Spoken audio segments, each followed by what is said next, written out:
Bonsoir à toutes et à tous pour cette nouvelle vidéo qui, par son extrême qualité, va vous enchanter, bien sûr, puisque je vends absolument rien.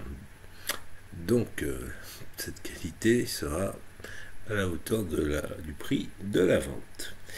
Est-ce que nous sommes aptes à déjouer les pièges des manipulateurs narcissiques? On peut se poser la question. Certains se la posent.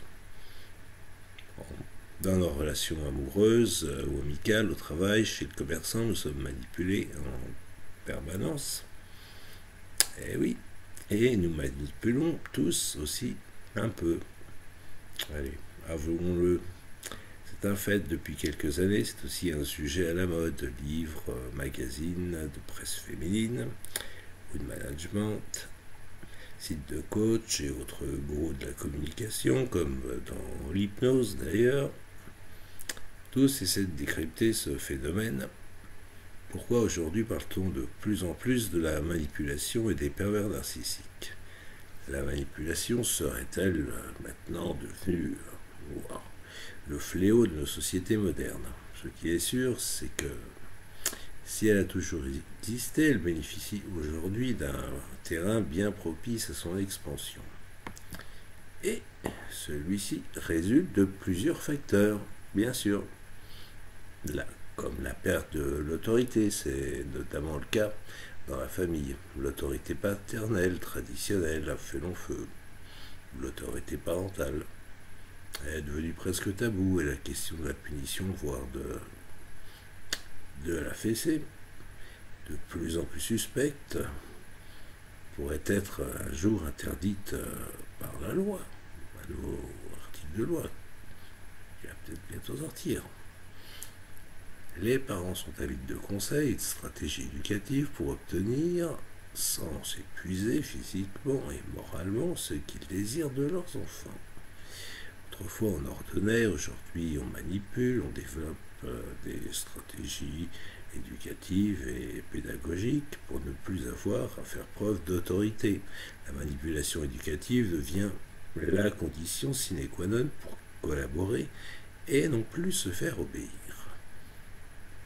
À la répétition continue des mêmes consignes, lave-toi les dents, va te coucher, et ainsi de suite, se sont substituées des stratégies plus subtiles.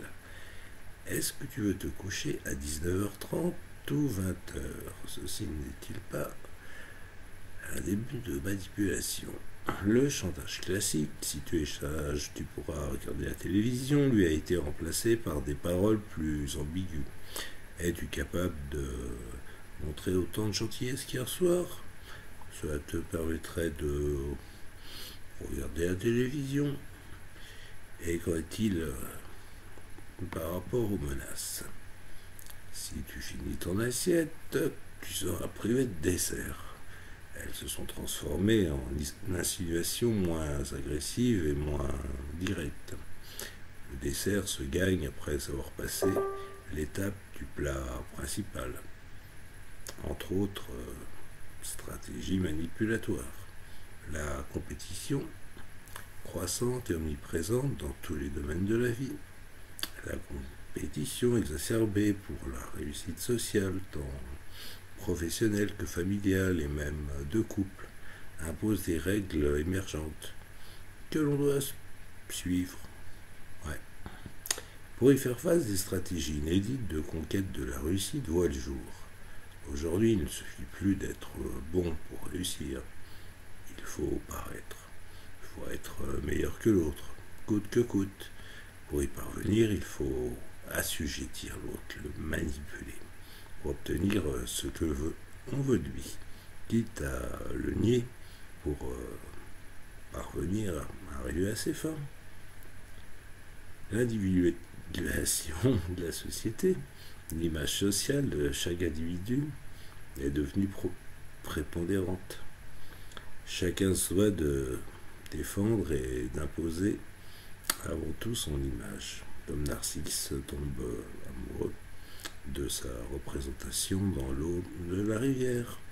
Les nouveaux coqs sociétaux imposent un culte de l'image individuelle, dans lesquels beaucoup, à l'instar de Narcisse, peuvent se noyer. C'est là le cœur de la question pour le pervers narcissique, pathologie emblématique et représentative de ces nouvelles normes. La pression sociale est énorme, il faut être un bon parent, un bon amant, réussir sa vie professionnelle, et tout cela en même temps. Chaque fonction est surinvestie, on doit être parfait. Parfait partout. L'individu, pour s'adapter ou pour défendre son image sociale, prend alors les atours du manipulateur afin de combler une représentation sociale qui peut parfois être défaillante. Ou alors il devient une cible parfaite pour un manipulateur patenté, plein de promesses illusoires. Tu dois être comme ceci, tu dois faire comme cela. Et si je vous parle de tout ceci, c'est pour vous faire reprendre conscience que si la manipulation est un mode de communication ordinaire, eh oui, ça en surprend encore plus d'un, dans notre société, elle ne doit pas pour autant être acceptée comme telle. Poussée à l'extrême, elle peut en effet arriver à étouffer certaines personnes, certains individus au point de détruire leur identité. Repérer les petites manipulations ordinaires est la première étape pour réussir à déjouer les stratégies des plus petites aux plus grandes ampleurs. Donc, ouvrez l'œil. La manipulation est intrinsèquement liée au processus de communication. Elle consiste à utiliser des stratagèmes dans le but d'obtenir quelque chose de l'autre, de l'inciter à accomplir des actes qui vont dans son sens à lui et non dans le sens de l'autre, et qui vont lui procurer un avantage. Quelle mère n'a jamais incité son enfant à terminer son assiette en prétextant que de nombreux enfants meurent de faim à l'autre bout de la planète? Quel patron n'a jamais dit à son employé: vu vos compétences, vous allez pouvoir boucler ce dossier en un rien de temps?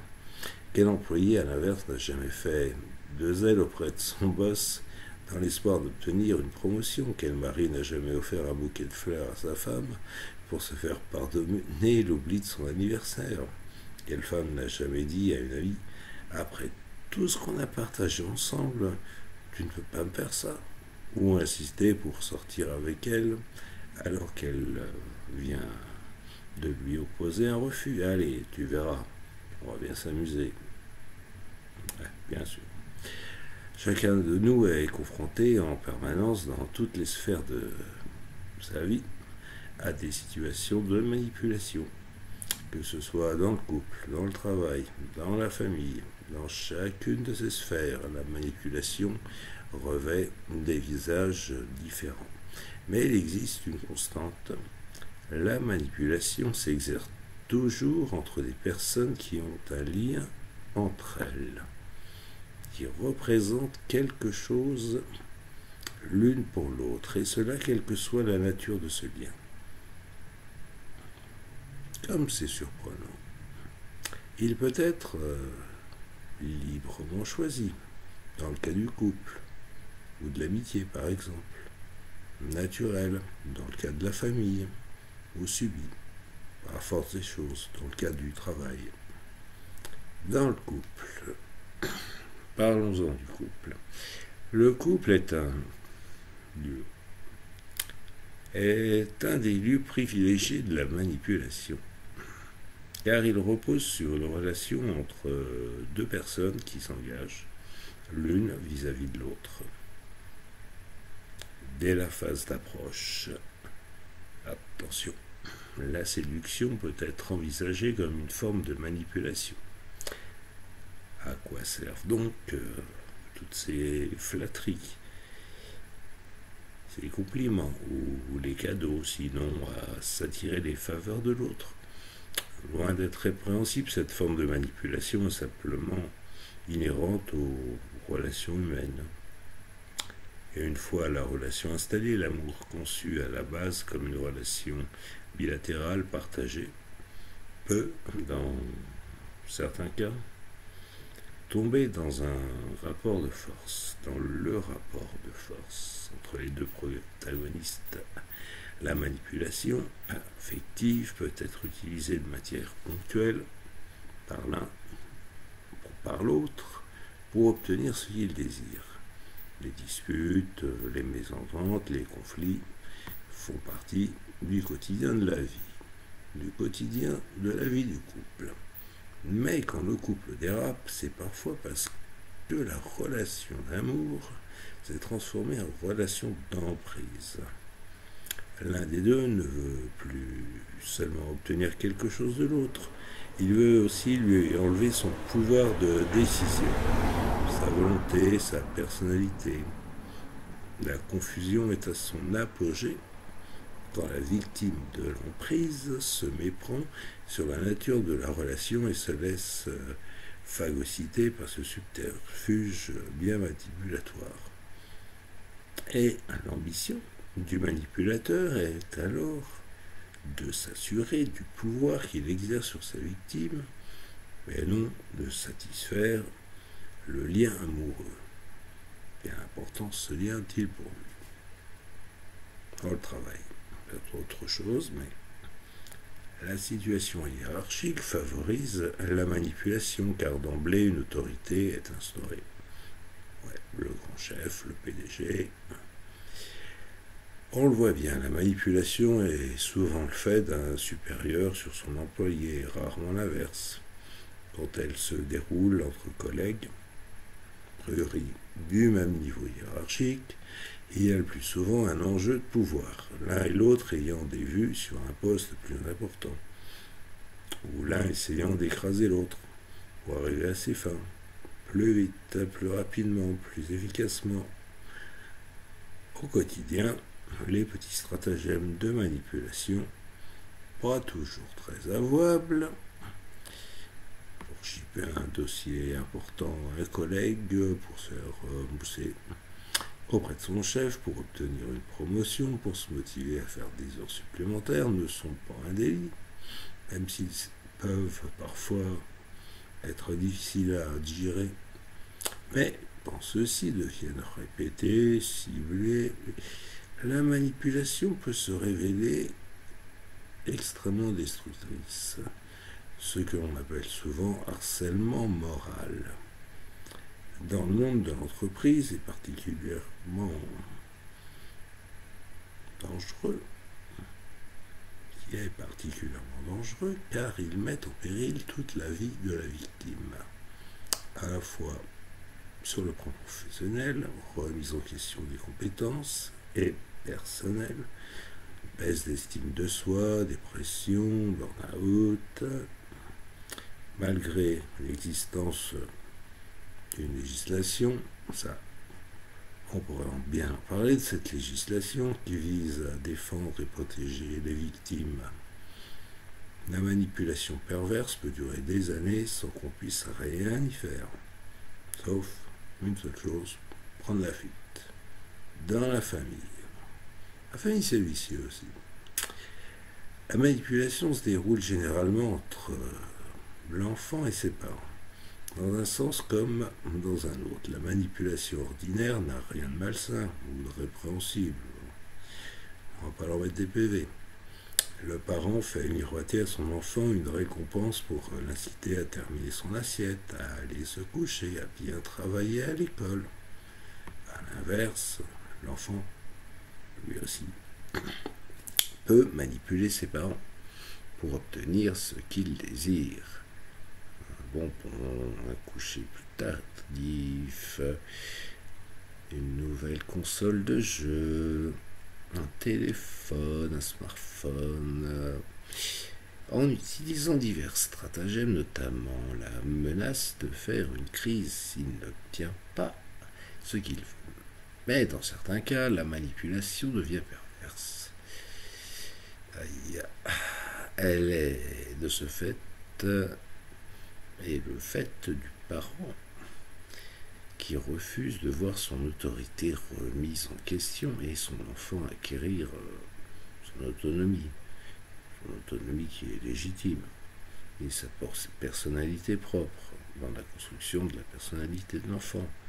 Cette ambiance perverse et malsaine a des répercussions importantes sur la vie de l'enfant, et puis sur celle de l'adulte qu'il deviendra, et peut-être même le conduire à devenir à son tour un manipulateur, ou à répéter ce scénario de victime encore et encore et encore. Mais ça, je pense que vous le savez, vous qui l'avez vécu.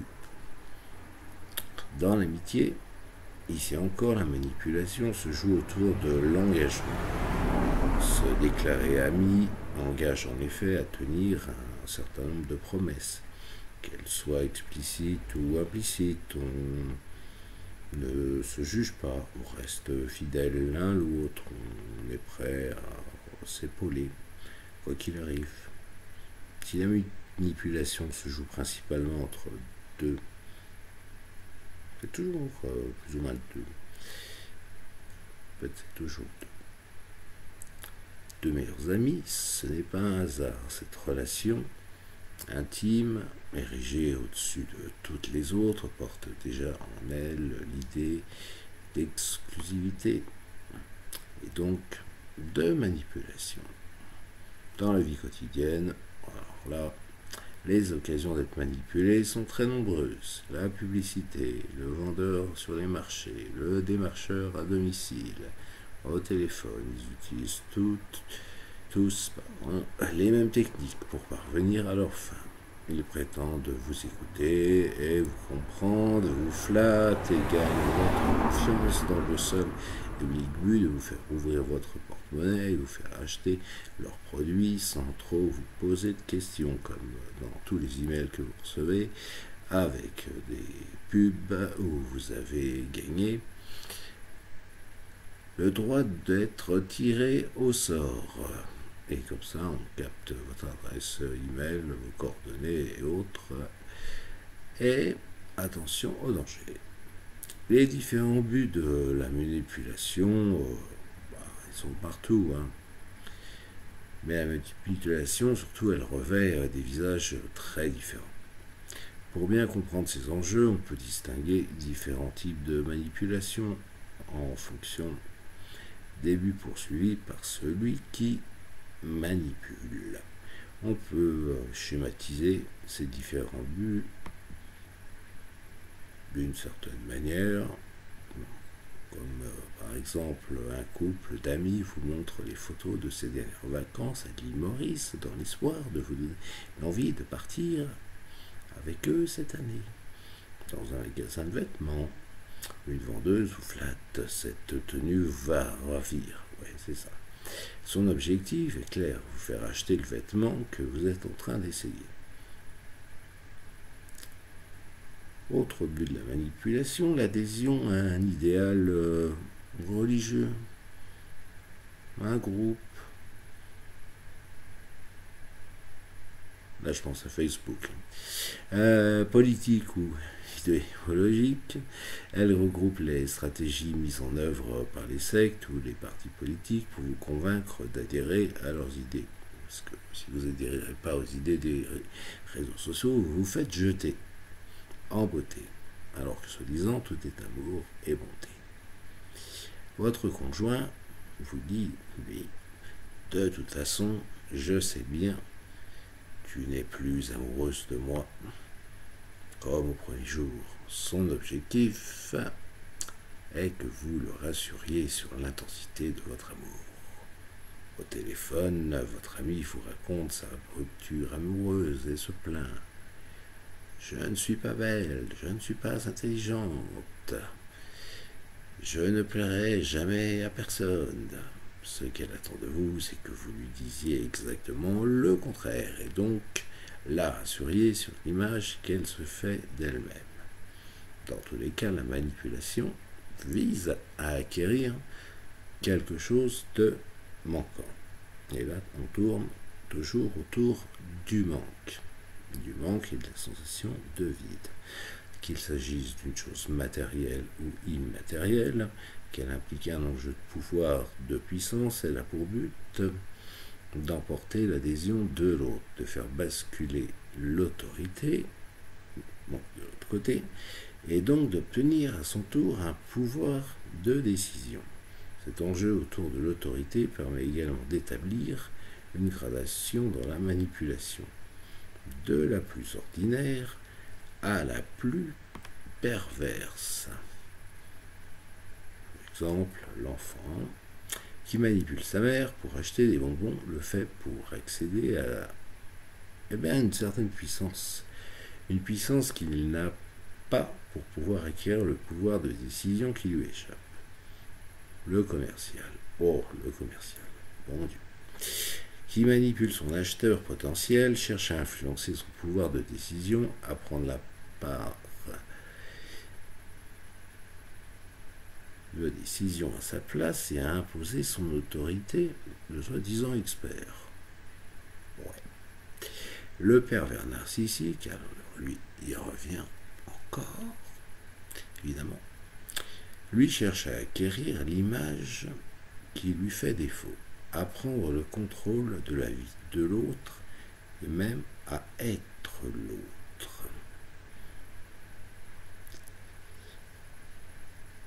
On l'a vu, on peut le voir, la manipulation peut avoir des buts très différents. Mais ce qui distingue les différents cas de manipulation ou dans la manipulation, c'est leur finalité. En effet, contrairement aux idées reçues, toute manipulation n'est pas forcément perverse. Donc, quand je lis certaines définitions, évidemment que je ne suis pas en accord avec elles.